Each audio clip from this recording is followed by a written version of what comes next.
तो नमस्कार दोस्तों, स्वागत है आप सभी का आपके अपने अक्षर अकेडमी के ऑनलाइन प्लेटफॉर्म पर। तो जैसे कि आप सभी को मालूम है कि अभी आपके यूकेपीएससी और यूके ट्रिपल एससी दोनों आयोगों ने आप लोगों के लिए एक गुड न्यूज़ निकाली है। तो ये बेसिकली एक गोल्डन चांस हो सकता है उन सभी बच्चों के लिए जिनका जो अभी आपका वीडियो पटवारी का एग्जाम अच्छा नहीं हुआ है, तो उनके लिए जो है एक गुड न्यूज़ हो सकती है कि यूके ट्रिपल एससी जो है आपका कनिष्ठ सहायक जो हाई कोर्ट में कनिष्ठ है कि उसकी एक नोटिफिकेशन रिलीज कर चुका है। जल्द ही आपको उसकी वैकेंसीज भी देखने को मिलेगी। साथ ही साथ जो आपका यूकेपीएससी है, उसने भी आपका एक नोटिफिकेशन रिलीज किया है कि वो 63 पोस्ट पे आपकी जो है यहाँ पे क्या करें करने वाला है, पीसीएस की भर्ती को निकालने वाला है, जिसका आपने देखा भी होगा कि अक्टूबर में आपका जो है एग्जाम होने वाला है। तो लगभग आपके पास जो है 3 से 4 महीने का टाइम है। तो ये वीडियो बेसिकली उनके लिए हेल्पफुल होने वाली जिन्होंने पहले से चीजें पढ़ चुकी है, बस अब उनको जो है आपने क्वेश्चंस का वेट करना है।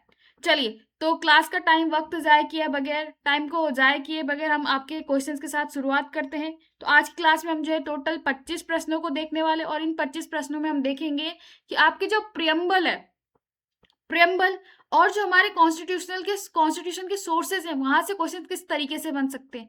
तो ये वीडियो बेसिकली दोनों के लिए हेल्पफुल रहने वाली है, जो कनिष्ठ के लिए भी प्रिपरेशन कर रहे हैं और पीसीएस के लिए भी तैयारी कर रहे हैं, क्योंकि अब पैटर्न जो है लगभग लगभग सेम रहा है। चाहे पैटर्न डिफरेंट भी हो, बट आपका सिलेबस तो एक ही है। जो क्वेश्चंस का पैटर्न है वो एक जैसा रहने वाला है। तो यहाँ पे आप लोगों का जो है मेन जो मेरा टारगेट है, वो आपका रिवीजन करना है कि किस तरीके से क्वेश्चन बनने वाले हैं आप लोगों के लिए, राइट। तो चलिए पहले प्रश्न के साथ बात करते हैं। And your first question is consider the following words. यहाँ पे अरेंजमेंट दे रखा है कि आपको प्रियम्बल में आपका जो नेचर है, आपके इंडिया का, जो इंडिया ना भी बोले हम, तो जो प्रियम्बल का जो नेचर है वो कैसा है, उससे रिलेटेड क्वेश्चन दे रखे। तो यहाँ पे ऑप्शंस में दे रखा आपको सोशलिस्ट, डेमोक्रेटिक, सोवर्निटी और सेक्युलर। तो आपको इस तरीके से अरेंज करना है। तो मैंने आपको क्लास में भी बताया हुआ है कि आपको किस तरीके से जो है अरेंजमेंट करना है इन चीजों का, राइट। तो चलिए, अगर हम अरेंजमेंट की और बात करें तो सबसे पहले आपको पता है कि क्या आपका आता है। सबसे पहले आता है आपका सोवरेन, फिर सोशलिस्ट, फिर secular, and then democratic and republic. तो इस अकॉर्डिंग अगर हम देखा जाए तो आपका ऑप्शन क्या होने वाला है, ए इसका जो है राइट आंसर होने वाला है। चलिए, तो ऐसे ही हम आगे जो है यहाँ पे और क्वेश्चंस के साथ भी डिटेल में डिस्कस करने वाले हैं। तो देखेंगे हम कि चलिए नेक्स्ट क्वेश्चन क्या कहता है आपका। सेकंड क्वेश्चन की हम मूव करते हैं। तो क्वेश्चन कहता है कि which of the following words were added to the preamble by the 42nd constitution amendment act. यानी कि बताओ कि 42वें संविधान संशोधन के तहत आपका कौन से शब्द जो है यहाँ पे प्रस्तावना में जोड़े गए थे। तो आपको बेसिकली पता है कि 42वां संविधान संशोधन कब होता है, आपके 1976 में होता है। तो इसी में हम देखेंगे कि आपके जो है इनमें से कौन से शब्दों को जो है यहाँ पे कॉन्स्टिट्यूशन के प्रियम्बल में जोड़ा गया था 42nd कॉन्स्टिट्यूशन अमेंडमेंट एक्ट से। तो चलिए बात करते हैं आपका। तो यहाँ पे आ जाएगा आपका ऑप्शंस में सोशलिज्म दे रखा है, विलेज स्वराज दे रखा है, सेक्युलरिज्म दे रखा है और सोवरेनिटी दे रखा है। तो यहाँ पे अगर मैं बात करूँ तो 42nd अमेंडमेंट एक्ट से आपका एक तो सोशलिस्ट जोड़ा गया था, और दूसरा आपका जो है यहाँ पे क्या जोड़ा गया था, ये आपका जोड़ा गया था सेक्युलरिज्म। तो यहाँ पे इसके अकॉर्डिंग देखा जाए तो राइट आंसर क्या होने वाला है आपका, ऑप्शन नंबर बी इसमें राइट आंसर होने वाला है। चलिए, तो फर्स्ट और थर्ड जो आपका इसमें जो है यहाँ पे आपका आंसर क्लियर हो जाएगा।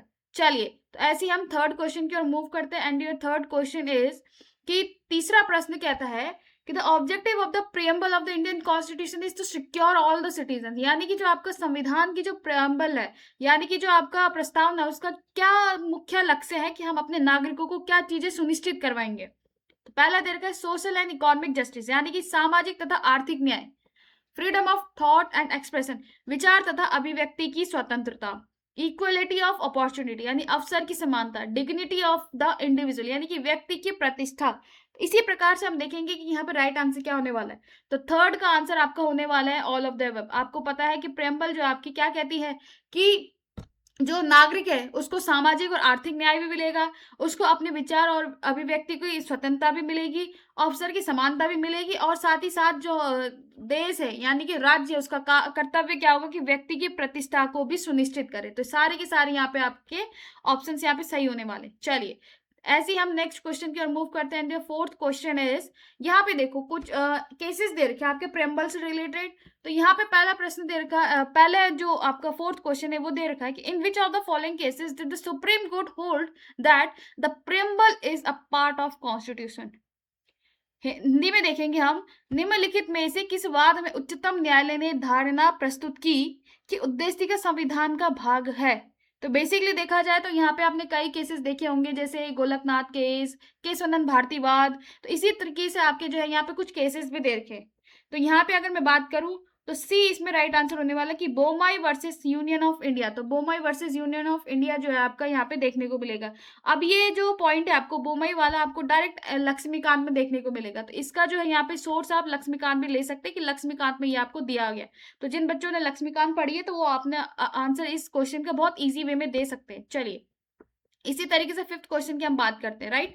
तो फिफ्थ क्वेश्चन की हम बात करते हैं। फिफ्थ क्वेश्चन बोलता है आपका, what is the correct order of terms as mention in the preamble of the Indian constitution. यानी भारतीय की संविधान की प्रस्तावना में निम्न में से कौन सा क्रम सही है। तो अगेन जो है ये क्वेश्चन मैंने आपको कई बार बताया कि इस तरीके से प्रश्न बहुत बनने वाले और बनते भी हैं। तो आपको जो है ये चीजें ध्यान रखनी है, तो आपका जो है एग्जाम में इस तरीके के क्वेश्चन में कंफ्यूजन ना हो, इसीलिए जो है यहाँ पे आपको यहाँ पे इस तरीके से क्वेश्चन दिए हैं। चलिए तो एबीसीडी चारों ऑप्शंस को अच्छे से पढ़िए और उसके बाद मुझे आंसर्स दीजिए। तो यहाँ पे देखा जाए तो क्या क्या आपका जो है, sovereign, socialist, secular, democratic and republic. तो यहाँ पे क्या हो जाएगा, सार्वभौमिक, सत्ता संपन्न, समाजवादी, पंथ निरपेक्ष और लोकतांत्रिक गणतंत्र। यानी कि sovereignty, socialist, secular, democratic and Republic, यानी कि SSDR इसमें इस तरीके से आपको ध्यान रखना है। चलिए आगे देखते हैं ऐसे ही। तो यहाँ पे थोड़ा सा क्वेश्चन नंबर 6 में थोड़ा मिस्टेक हो गई थी। तो यहाँ पे देखते हैं कि फंडामेंटल राइट्स का जो कॉन्सेप्ट है हमारे इंडियन कॉन्स्टिट्यूशन में, वो कहाँ से हमने बोरो किया हुआ है। तो जिस प्रकार से आपको मैंने कई बार बताया कि आपका जो संविधान है उसको जो है क्या कहा जाता है, उदार का थैला कहा जाता है, क्योंकि बहुत से प्रावधान हमने जो है विभिन्न देशों से लिए हुए हैं। तो इसी तरीके से यहाँ पे इस क्वेश्चन का भी आपको आंसर देना कि भारतीय संविधान में मौलिक अधिकार का विचार कहाँ से लिया। तो बहुत इजी क्वेश्चन है, आप लोग आराम से देख सकते हैं कि मौलिक अधिकार का विचार हमने कहाँ से लिया, अभी अमेरिका के कॉन्स्टिट्यूशन लिया है। अब देखो यहाँ पे हिंदी में मौलिक कर्तव्य बोला गया है। अगर यहाँ पे मौलिक या फिर हम बोल सकते हैं फंडामेंटल ड्यूटीज पूछा जाता, तो यहाँ पे आंसर क्या हो जाता आपका, USSR, यानी कि रूस के संविधान से हमने जो है यहाँ पे मौलिक कर्तव्य लिए। बट फिलहाल यहाँ पे क्वेश्चन जो आपका मौलिक अधिकार से रिलेटेड है, तो आपका आंसर क्या हो जाएगा इसमें, अमेरिका का संविधान हो जाएगा। चलिए अब देखो यहाँ पे इस तरीके से क्वेश्चंस बनते हैं आपके MCQ बेस्ड। अब इन MCQ बेस्ड क्वेश्चंस को आपने किस तरीके से सॉल्व करना है ये देखिए। चलिए यहाँ पे सूची 1 को सूची 2 के साथ सम्मिलित करना, और उसी तरीके से हमने देखना है कि सूची 1 में जो आपके संविधान के भाग दिए हुए और हमारा भाग यानी कि संविधान के सोर्सेज दिए हुए, और दूसरी एक तरफ हमने लिखा है कि जिस देश से हमने अपनाए। चलिए तो directory principle of state policies बहुत ईजी है कि राज्य के नीति निर्देशक सिद्धांतों को हमने कहाँ से लिया भाई, आयरलैंड के सिद्धांत से लिया है। फंडामेंटल राइट्स की मैं बात करूं तो मौलिक कर्तव्य हमने कहाँ से लिए भाई, मौलिक कर्तव्य लिए आपके US से, यानी कि अमेरिका के संविधान से। कंकरेंट लिस्ट की बात करें तो कंकरेंट लिस्ट हमारे ऑस्ट्रेलिया के संविधान से लिया है, और India as union state strong centre हमने लिया कनाडा से। तो यानी कि शक्तिशाली केंद्र के साथ राज्यों का संघ कहाँ से लिया हमने, कनाडा से। तो इस तरीके से आंसर क्या बन रहा है आपका 3412 जो है आपका यहाँ पे राइट आंसर बन रहा है। तो इस तरीके से आपका जो है यहाँ पे राइट आंसर क्या हो जाएगा, D इसमें राइट आंसर हो जाएगा 7 का। तो आप लोग इस तरीके से ध्यान दीजिएगा किस तरीके से आपको यहाँ पे इस क्वेश्चन को सॉल्व करना है।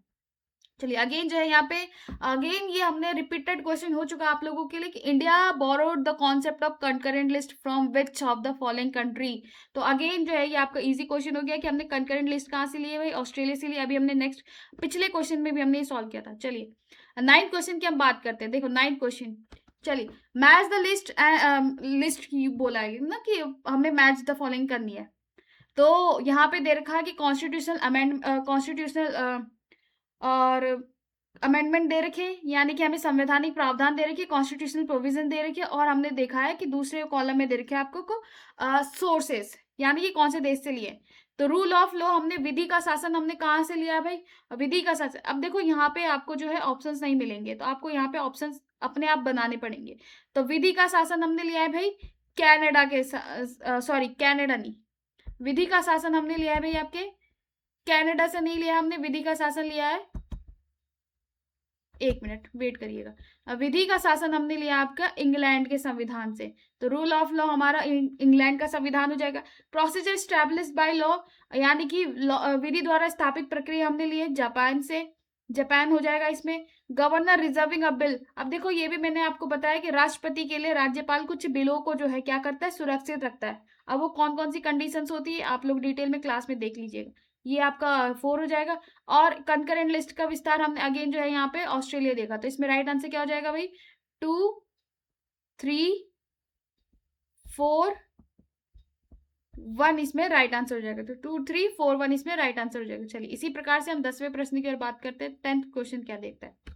चलिए तो fundamental characteristics of the political system in India are, Bharat में राजनीतिक व्यवस्था के मूलभूत लक्षण क्या है। तो it is a democratic republic, क्या ये एक लोकतांत्रिक गणतंत्र है। It has a parliamentary form of government, इसमें सदनात्मक रूप की सरकार है। The supreme power lies with the people of India, सर्वोच्च सत्ता भारत की जनता में निहित है। It provides a unitary form of power, क्या यह एक एकीकृत शक्ति का प्रावधान करती है। तो यहाँ पे देखो ये क्वेश्चन ना इस तरीके से अब जो है आपके ट्रिकी क्वेश्चन आने लगे, तो अब आपको ध्यान देना कि इसमें राइट आंसर क्या होने वाला है। चलिए तो इसमें अगर मैं राइट आंसर की बात करूं तो आप लोगों को पहला ऑप्शन भी सही लग रहा होगा कि भाई ये एक डेमोक्रेटिक रिपब्लिक देश है हमारा, क्योंकि हमारे संविधान की प्रस्तावना में खुद से ये कहा गया है। दूसरा मैं बात करें तो यहाँ पे सदनात्मक व्यवस्था भी है। देखो लोकसभा राज्यसभा आपकी सदनात्मक रूप से व्यवस्था है, सदन भी है यहाँ पे। सर्वोच्च सत्ता भारत की जनता में है भाई, भारत की जनता के पास ये अधिकार है कि वो क्या कर सकती है, अपने एक रिप्रेजेंटेटिव यानी कि MP MLA चुन सकती है। It provides a unitary form of power, क्या ये एक एकीकृत शक्ति का प्रावधान करती है, बिल्कुल करती है। देखो यहाँ पे बात आती है आपकी कैसे, देखो एकीकृत शक्ति का प्रावधान भले ही आपके जो है स्टेट्स के पास भी पावर्स है, बट फिर भी आपका जो है हमेशा सेंटर हैवी रहता है। आई बात समझ में। तो यहाँ पे राइट आंसर क्या हो जाएगा भाई, इसमें ऑप्शन नंबर डी इसमें राइट आंसर हो जाएगा। ऑल ऑफ द अबव इसमें राइट आंसर हो जाएगा। चलिए भाई 11th वाला, अब देखो इसी तरीके से असर्शन रीजन वाले क्वेश्चंस आते हैं आपके एग्जाम में, चाहे आप ग्रुप सी का एग्जाम दे रहे हो चाहे आप PCS का एग्जाम दे रहे हो, क्योंकि अब जो है समय के साथ साथ पैटर्न बदलता जा रहा है। तो अब आपको किस तरीके से आंसर्स देने, तो देखिए सबसे पहले स्टेटमेंट दे रखी है the Indian constitution is quasi federal. देखो ये आपकी अर्धसंघात्मकता, मतलब आपकी जो है कॉन्स्टिट्यूशन जो भारत का संविधान है इसकी एक क्या बताती है, विशेषता यानी कि कैरेक्टरिस्टिक्स को बताती है कि फीचर्स क्या क्या है। The Indian constitution is neither federal और नॉर यूनिटरी, भारतीय संविधान ना तो संघात्मक है और ना ही एकात्मक। तो देखो क्वासी फेडरल जो टर्म है मैंने कई बार आप लोगों को एक्सप्लेन किया हुआ है कि क्वासी फेडरल मतलब होता क्या है ना। तो क्वासी फेडरल मतलब होता है कि यहाँ पे स्टेट्स के पास भी पावर्स है बट फिर भी आपका जो है सेंटर हैवी रहता है। तो अर्धसंघात्मक यानी कि संघ भी है और पावर डिस्ट्रीब्यूट भी हो रखी है। तो यानी कि क्वासी फेडरल मतलब होता है कि संविधान ना तो फेडरल है और ना ही यूनिटरी, पावर डिस्ट्रीब्यूट भी है बट स्टिल आपको पता है कि आपकी पावर्स डिस्ट्रीब्यूशन के साथ साथ आपका सेंटर हमेशा हैवी रहता है, राइट। तो यहाँ पे ऑप्शन नंबर 1 हो जाएगा। देखो ए और R both correct and R is the correct explanation of A. तो इस तरीके से असर्शन यानी स्टेटमेंट और रीजन वाले क्वेश्चंस आते हैं। चलिए तो हम 12वें प्रश्न की बात करते हैं। देखो 12वां प्रश्न आपका जो है थोड़ा सा ट्रिकी होने वाला है, तो ध्यान से दे दीजिएगा आंसर, ठीक है। इसी तरीके के क्वेश्चन आपका जो है यहाँ पे एग्जाम में कंफ्यूजन क्रिएट करते हैं। मोस्ट ऑफ द स्टूडेंट्स ऐसे होते हैं, एस्पिरेंट ऐसे होते हैं जो सही क्वेश्चन को भी गलत करके आ जाते हैं। तो यही रीजन होता है कि आपने ठीक से एनालाइज नहीं किया होता है। चलिए तो क्वेश्चन पढ़ते हैं हम कि which of the following is not a correct statement की बात कर रहे हैं ना, कि न्यू स्टेटमेंट न्यू जो स्टेट्स होती है जब वो फॉर्म होती है तो उसमें स्टेटमेंट के रिगार्डिंग हमें यहाँ पे स्टेटमेंट को देखना है। Parliament can form a new state by law, संसद विधि द्वारा नए राज्य का निर्माण कर सकती है। Such law requires amendment of the first and fourth schedule of the constitution, इस प्रकार की विधि में संविधान की पहली और चौथी अनुसूची के संशोधन का प्रावधान होगा। Such laws shall be considered as a constitutional amendment under 368, इस प्रकार की विधि को अनुच्छेद 368 के प्रयोजनों के लिए संविधान का संशोधन समझा जाएगा। Such a bill cannot be introduced in a parliament unless referred to the state legislature। चलिए भाई इसमें राइट आंसर दीजिए। तो राइट आंसर देखो यहाँ पे अगर बात करी जाए तो parliament can form a new state by law, बिल्कुल सही। आर्टिकल 2 और 3 के अकॉर्डिंग हम देखते हैं कि आपका जो पार्लियामेंट है, संसद है, उसके पास विधि बनाकर राज्य की स्थापना करने का या निर्माण करने का अधिकार है। Such law required amendment on the first, देखो फर्स्ट और फोर्थ शेड्यूल क्या है भाई, फर्स्ट शेड्यूल क्या है आपकी नेम एंड इट्स, अगर बात करी जाए तो फर्स्ट शेड्यूल क्या है आपकी, यूनियन एंड इट्स टेरिटरीज, यानी कि उस भारत और उसके राज्य क्षेत्र का यहाँ पे पूरा डिटेल दी गई है। 4th शेड्यूल आपके राज्यसभा है। तो देखो भाई, अगर न्यू स्टेट फॉर्म होगा तो आपके 4th और 1st शेड्यूल में भी चेंजेस आने, जाहिर सी बात है। बट सी ऑप्शन देखिए, such laws shall be considered as a constitutional amendment act under 368। वही गलत है ये पॉइंट, यही तो है इसका राइट आंसर। देखो भाई क्या कहता है आपका आर्टिकल 3 और 4, आर्टिकल 4th आर्टिकल खुद से कहता है कि भाई आपका जो 2 और 3rd में, 2nd और तीसरे आर्टिकल है, दूसरा और तीसरे आर्टिकल है, उसमें जो भी चेंजेस होगा वो 368 के अधीन या 368 में एक कॉन्स्टिट्यूशन अमेंडमेंट एक्ट नहीं माना जाएगा। बट यहाँ पे क्या कह रहा है कि वो कॉन्स्टिट्यूशन अमेंडमेंट एक्ट कंसिडर्ड किया जाएगा, नहीं। तो यहाँ पे गलत आंसर जो है, गलत ऑप्शन जो आपका सी हो जाएगा। और रही बात डी की, तो डी आपका जो आर्टिकल 3 की जो प्रोसेस है उसको इंडिकेट करता है ना। Such a bill can not be introduce in the parliament unless refer to the state legislature. तो ये आपकी जो है आर्टिकल 3 जो है आपका, उसके प्रोसेस को इंडिकेट करता है, उसके प्रोसेस से संबंधित है। चलिए भाई 13th प्रश्न की ओर बात करते हैं। 13वां प्रश्न कहता है, by which constitutional amendment act was Sikkim formally included as full state. देखो भाई, सिक्किम से रिलेटेड आपको पता है कि आर्टिकल कौन से, आपको कौन से आर्टिकल में देखने को मिलता है इसका जिक्र, आर्टिकल 2 में देखने को मिलता है। और हमको पता है कि आपका जो सिक्किम है उसको 36वें संविधान संशोधन के तहत एक पूरे राज्य यानी कि पूर्ण राज्य का दर्जा दिया गया था, और 35th कॉन्स्टिट्यूशन अमेंडमेंट एक्ट के थ्रू इसको एक सहायक राज्य का दर्जा दिया गया था, राइट। तो यहाँ पे अगर मैं बात करूँ क्वेश्चन नंबर 13 का आंसर क्या हो जाएगा इसमें, ऑप्शन नंबर सी इसमें हो जाएगा। चलिए भाई इसी तरीके से आगे देखते हैं हम कि which type of citizenship is provided by the Indian constitution. तो भारतीय संविधान निम्न में से कौन सी नागरिकता प्रदान करता है। तो भाई दोहरी नागरिकता का प्रावधान नहीं है, सिंगल सिटीजनशिप यानी एकल नागरिकता का प्रावधान करता है। भारत की नागरिकता कहती है कि भाई अगर आप भारत के नागरिक हो तो आप किसी दूसरे देश के नागरिक नहीं बन सकते हैं, एंड अगर आप दूसरे देश के नागरिक हो तो आप भारत के नागरिक नहीं बन सकते, यानी कि आपके पास सिंगल सिटीजनशिप होनी चाहिए। चलिए भाई 15 क्वेश्चन की ओर बात करते हैं।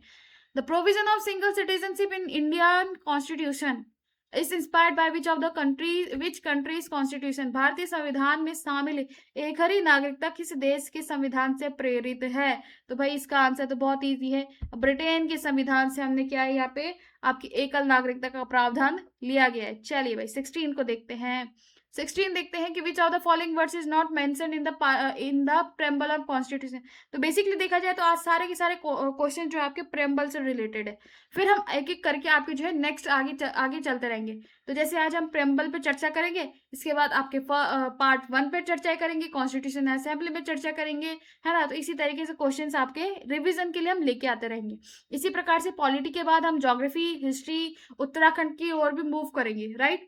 चलिए तो यहाँ पे 16 का आंसर दीजिए कि विच, देखो प्रेम्बल जो हमारे इंडियन कॉन्स्टिट्यूशन के प्रेम्बल, इसमें कौन सा शब्द मेंशन नहीं किया गया है। तो बताओ भाई कौन सा शब्द। तो भाई सोवर्निटी देखा हमने, डेमोक्रेटिक देखा है, सेक्युलर देखा है, लेकिन संघीय शब्द यानी कि फेडरल जो है, फेडरल वर्ड हमने नहीं देखा है। तो इसमें राइट आंसर क्या हो जाएगा आपका, ऑप्शन नंबर डी इसमें राइट आंसर हो जाएगा। चलिए भाई 17 की ओर मूव करते हैं, और इसमें बोला कि कौन सा करेक्टली मैच नहीं है, सम्मिलित युग्म कौन सा नहीं है। तो भाई प्रोविजन दे रखी है एक तरफ और एक तरफ सोर्सेज दे रखे हैं।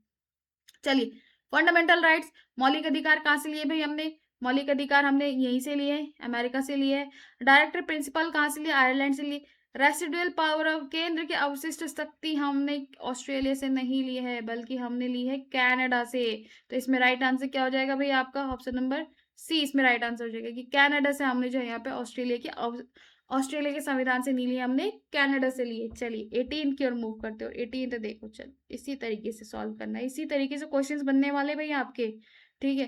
तो जो आपका पैटर्न है उसको ठीक से समझ लीजिए। मैं बिल्कुल जो एग्जाम पैटर्न है उसी अकॉर्डिंग आपको क्वेश्चंस करवाने वाली हूँ। मैं एकदम फैक्चुअल इन्फॉर्मेशन या बिना सर पैर वाले क्वेश्चंस नहीं करवाने वाली हूँ। चलिए तो यहाँ पे देखेंगे हम कि किस तरीके से क्वेश्चन बनेगा, और ये सारे वही पॉइंट्स हैं जो आप लोगों ने पढ़े हुए हैं, और आपको किस तरीके से उन पढ़े हुए पॉइंट्स को यहाँ पे सॉल्व करना होता है, ये ही आपको मैं यहाँ पे इस क्लास के माध्यम से समझाने वाली हूँ। चलिए भाई देखते हैं। तो consider the following statement related to the preamble of constitution and choose the correct answer, है ना। चलिए कोड दे रखे और उन कोड को, तो पहला है द ऑब्जेक्ट रिजोल्यूशन। देखो भाई ये भी मैंने पढ़ाया था कि 13th ऑफ दिसंबर 1946 को जो आपका पंडित जवाहरलाल नेहरू ने तीसरी बैठक में, संविधान सभा की तीसरी बैठक में जो ऑब्जेक्टिव रिजोल्यूशन लिया था वही आगे चल के आपका प्रेम्बल बना था। तो ये पॉइंट बिल्कुल सही है। It is not justiciable in nature, इसकी प्रकृति न्याय योग्य नहीं है।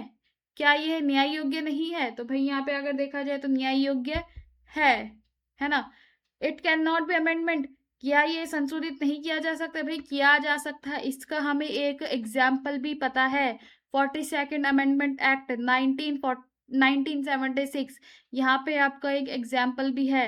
It can not override specific provision on the constitution, संविधान के विशिष्ट प्रावधानों को ये रद्द नहीं कर सकता है। भाई नहीं, ये पॉइंट भी गलत हो जाएगा। भाई ये इसका मतलब क्या है कि अगर हमें संविधान में नीति बनाते समय, पॉलिसीज बनाते समय कोई पॉइंट ऐसा लगे कि भाई यहाँ पे हम कंफ्यूज हो रहे हैं, तो उस कंफ्यूजन को क्लियर करने के लिए हम क्या कर सकते हैं, आपकी जो प्रियम्बल है, आपकी जो प्रस्तावना है, उसको हम देख सकते हैं। ये आपको पता है, आपको मैंने पढ़ाया है। चलिए 19 क्वेश्चन, भाई इजी क्वेश्चन दे रहेगा कि the word Socialist and secular were added to the preamble of which Constitutional Amendment Act? 42nd Constitutional Amendment Act। Easy है, आप लोग कर सकते हैं। चलिए भाई 20वें प्रश्न की ओर बात करते हैं। तो constitution of India came into force on which day? तो 26 जनवरी 1950 को हमने क्या किया, अपने संविधान को लागू किया था, और 26 नवंबर 1939 को हमारा संविधान बनके तैयार हुआ था।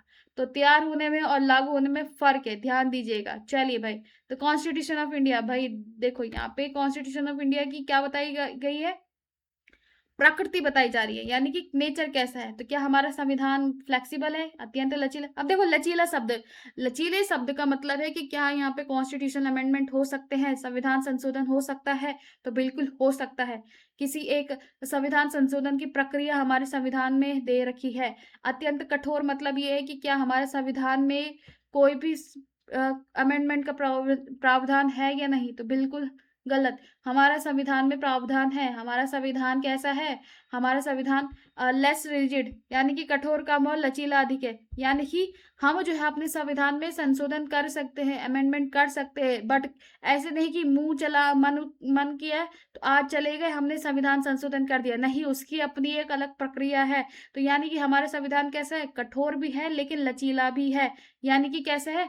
फ्लेक्सिबिलिटी वाला है। चलिए भाई, चलिए आगे देखते हैं। नेक्स्ट 22nd क्वेश्चन की बात करते हैं। In the constitution of India instead of the word federal which term is used? देखो भाई, भारत का संविधान जब आपने पढ़ा होगा, प्रेम्बल पढ़ी होगी, तो वहां पे आपने फेडरल शब्द यानी कि संघीय शब्द की जगह क्या शब्द पढ़ा?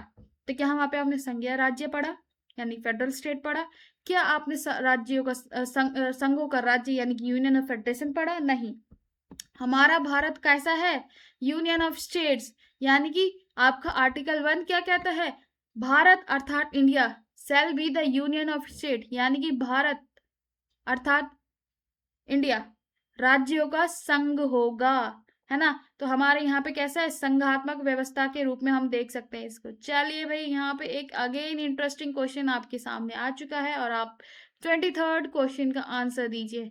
तो बोला जा रहा है कि यूनिटरी फीचर को कौन सा सिस्टम बताता है? तो भाई देखो, ये सारी चीजें आप लोगों ने पढ़ी हुई है। अब आप इनका 1 बाय 1 करके आंसर दीजिए कि आपकी संघीय व्यवस्था यानी कि यूनिटरी फीचर को कौन सा टर्म इंडिकेट करता है। भाई यहाँ पे 6 पॉइंट्स दे रखे और इन 6 में से बताइए कि कौन सा आपका राइट आंसर होने वाला है। चलिए भाई, तो यहाँ पे एक मिस हो गया है, यहाँ पे एक ऑप्शन मिस हो गया है, तो यहाँ पे ऑप्शन नंबर 4 भी यहाँ पे आने वाला है। ठीक है, तो यहाँ पे मिस हो गया था थोड़ा। चलिए भाई, डिसेंट्रलाइजेशन ऑफ पावर यानी कि शक्तियों का विकेंद्रीकरण। अब देखो, शक्तियों का विकेंद्रीकरण कैसे? भाई यहाँ पे ये कैसे हो सकता है? एकात्मक यानी कि यूनिटरी फीचर को इंडिकेट करता होगा ना, जो शक्तियों का विकेंद्रीकरण, यानी कि आपने पावर्स को डिस्ट्रीब्यूट किया है। सेंटर्स की पावर्स को हमने कैसे डिस्ट्रीब्यूट किया? स्टेट्स में डिस्ट्रीब्यूट किया। फिर स्टेट ने अपनी पावर को कैसे डिस्ट्रीब्यूट किया है भाई? अगर हम देखा नगर पालिका, नगर पंचायत, ग्राम सभा, तो आपकी पावर्स जो है ना डिस्ट्रीब्यूट हो रही है। तो यहाँ पे आपका जो डिसेंट्रलाइजेशन वर्ड है वो आपको यूनिटरी फीचर नहीं दिखाया जा सकता है। अपॉइंटमेंट ऑफ गवर्नर्स, बिल्कुल अपॉइंटमेंट ऑफ गवर्नर्स आपको हो सकता है नहीं, होता है। अपॉइंटमेंट ऑफ गवर्नर मतलब कि राज्यों में जो आपके गवर्नर्स को अपॉइंट किया जाता है वो किसके द्वारा अपॉइंट किया जाता है? सेंटर के द्वारा, यानी कि राज्यों में राज्यपालों की नियुक्ति करने का अधिकार सिर्फ और सिर्फ किसको है? आपके प्रेसिडेंट को। तो यहाँ पे हम बोल सकते हैं कि ये यूनिटरी फीचर को आपके इंडिकेट कर रहा है। एकात्मक तत्व दिख रहा है आपको। अनइक्वल रिप्रेजेंटेशन इन राज्यसभा, क्या ये अनइक्वल रिप्रेजेंटेशन? नहीं भाई, यानी कि अनइक्वल, यानी कि आपका जो राज्यसभा है उसमें जो है पॉपुलेशन वाइज आपका जो है यहाँ पे क्या होता है, रिप्रेजेंटेशन होता है। राज्यसभा में लोग मेंबर जो है राज्य से चुन के जाते हैं। एक तो ये हो गया। जुडिशियल रिव्यू इसमें राइट आंसर हो सकता है भाई, क्यों? क्योंकि जुडिशियल रिव्यू आर्टिकल 13 के तहत अगर आपकी मौलिक अधिकारों का कोई अगर इंटरप्ट कर रहा है, हार्म कर रहा है, कुछ भी दिक्कतें हो रही है, तो उस कानून को जज करने, रिव्यू करने का सिर्फ और सिर्फ अधिकार किसको है भाई? आपके सुप्रीम कोर्ट को। हाई कोर्ट इसमें कोई इंटरफेरेंस नहीं कर सकता है। तो एकात्मक तत्व आपको दिख रहा है इसमें जुडिशियल रिव्यू में। ऑल इंडिया सर्विसेज भी होगा भाई। आपके जो आईएएस पीसीएस सॉरी आईएएस अधिकारी होते हैं, आईपीएस अधिकारी होते हैं, आईएफएस आईआरएस, ये जो विभिन्न आपके पब्लिक सर्विस कमीशन के अधिकारी होते हैं, ये कैसे सेंटर ने जो है इनको अलग अलग स्टेट्स में नियुक्त किया जाता है। सेंटर इनको अलग अलग स्टेट्स में अपॉइंट करती है ना। ये अपॉइंट होते हैं सेंटर्स के थ्रू और काम करते हैं आपके डिस्ट्रिक्ट लेवल पे। तो यहाँ पे ऑल इंडिया सर्विस भी आपकी जो है एकात्मक तत्व को दिखाती है। बाय मैस्ट्रल लेजिस्लेचर, यानी कि द्विसदनात्मक व्यवस्थापिका, यहाँ पे भी आपकी एकात्मक तत्व नहीं है। अगर यहाँ पे देखा जाए तो लोकसभा, राज्यसभा, विधानसभा, विधान परिषद, ये आपकी कैसी हो गई? पावर्स ऑफ डिस्ट्रीब्यूशन हो गया था। यहाँ पे राइट आंसर क्या हो जाएगा? 254 इसमें राइट आंसर हो जाएगा। तो एकात्मक तत्व कहाँ देखने को मिल रहा है आपके? 254। तो इस तरीके से क्वेश्चंस आपके बच्चे एग्जाम में बनने वाले हैं और आपको इसी तरीके के क्वेश्चन सॉल्व करने हैं। तो ऐसे ही जो है आपके लिए मैं आपको डेली जो है 25-25 प्रश्न जो आपको करवाने वाली हूँ।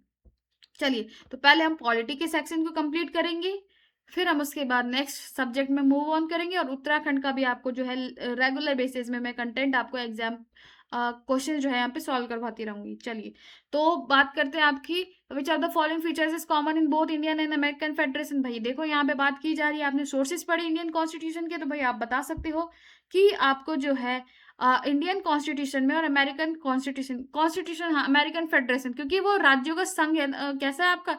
Union of federation. वहाँ पे कई जो कंट्रीज है उन्होंने मिलके क्या है, एक संघ बनाया था, इसलिए हम वहाँ पे अमेरिकन फेडरेशन कहते हैं। तो बताओ भाई क्या क्या है यहाँ पे? तो सिंगल सिटीजनशिप तो गलत हो गया। सिंगल सिटीजनशिप हमने ब्रिटेन से लिया है। डुअल सिटीजनशिप भी नहीं है हमारे इंडियन। अमेरिकन कॉन्स्टिट्यूशन में डुअल सिटीजनशिप, लेकिन हमारे यहाँ नहीं। थ्री लिस्ट कॉन्स्टिट्यूशन ये भी नहीं है हमारे अगर मैं बात करूँ तो federal supreme court for interpretation, यानी कि संविधान की व्याख्या के लिए संघीय उच्चतम न्यायालय, यानी कि संविधान की कॉन्स्टिट्यूशन की अगर रिव्यू करना है तो उसका अधिकार सिर्फ और सिर्फ किसको है भाई? आपके सुप्रीम कोर्ट को है। तो यहाँ पे अगर मैं बात करूँ तो 24 का राइट आंसर क्या हो जाएगा भाई? Option number D. अब आज की क्लास का हमारा लास्ट क्वेश्चन होने वाला है, 25th क्वेश्चन होने वाला है, और इस क्वेश्चन का आप लोग बहुत आसानी से अच्छे से आंसर दीजिए। तो what is the legal nature of the preamble of constitution? भाई संविधान की प्रस्तावना का विधिक स्वरूप क्या है? It is enforceable in nature, it is not enforceable in nature, it is enforceable in special circumstances, none of the above. तो भाई यहाँ पे देखा जाए तो ये लागू नहीं किया जा सकता है भाई। तो यहाँ पे राइट आंसर क्या हो जाएगा? Option number B, it is not enforceable, यानी कि इसको जो है लागू नहीं किया जा सकता है ना, लागू नहीं किया जा सकता। अगर हमें कहीं पर भी किसी भी प्रोविजन में कंफ्यूजन हो रहा है कोई भी पॉलिसी बनाते समय, तो हम क्या कर सकते हैं भाई? आपकी जो प्रेम्बल है उसको हम रिव्यू कर सकते हैं। उसके प्रेम्बल को रिव्यू भी नहीं बोल सकते, लेकिन हम हमारी प्रेम्बल को क्या कर सकते हैं? चेक कर सकते हैं पॉलिसी बनाने में कि कहीं हमारे मौलिक जो आपके फंडामेंटल राइट्स है, मौलिक अधिकार है, उनको उल्लंघन तो नहीं कर रहा है, उनको इंटरप्ट तो नहीं कर रहा है, उनको कोई हार्म तो नहीं पहुंचा रहा है ना। तो इस कंडीशन में हम क्या कर सकते हैं? आपके प्रेम्बल को देख सकते हैं। तो आज की क्लास में हमने टोटल 25 क्वेश्चंस कर दिए हैं। तो आई होप कि आपको जो है यहाँ पे 25 क्वेश्चंस हमने देखे हैं वो आपको पसंद आए होंगे। इसी तरीके से आपको जो है नेक्स्ट क्लास में भी आपका मेरे को सहयोग चाहिए, तो आप लोग जो है नेक्स्ट क्लास में भी आइएगा जरूर। हम ऐसी और मोस्ट इंटरेस्टिंग और अपकमिंग जो एग्जाम्स हैं उनके रिलेटेड जो है यहाँ पे क्वेश्चंस लेके आएंगे। ठीक है, तो यहाँ पे मेरा मोटिव यही रहने वाला है कि आपका जो है ज़्यादा से ज़्यादा मैं रिवाइज करवा सकूँ, और जो गलती आप लोग एग्जाम हॉल में करते हैं वो ना करें। जो गलती आप यहाँ पे कर रहे हैं वो यहाँ पे तो चल जाएगी, लेकिन एग्जाम हॉल में करेंगे ना तो बच्चे आप लोग जो है अपनी PDF से नाम हटवा रहे हो, है ना? आप किसी और दूसरे व्यक्ति को जो है मौका दे रहे हो। तो मेरा मेन मोटिव यही है कि आप लोग जो है यहाँ पे अपना रिवीजन करो, जो डाउट्स है आप लोग पूछ सकते हैं और कुछ टाइम बाद मैं आपको जो है ये क्वेश्चन जो है लाइव भी करवाऊँगी, ताकि मैं यहाँ पे लाइव आप लोगों से चैट कर सकूँ कि भई आपको किस क्वेश्चन में दिक्कत है, क्या-क्या चीज़ें होने वाली है ना? तो चलिए फिलहाल आज के लिए इतना ही करते हैं। आप लोगों का बहुत-बहुत धन्यवाद मेरे साथ जुड़े रहने के लिए।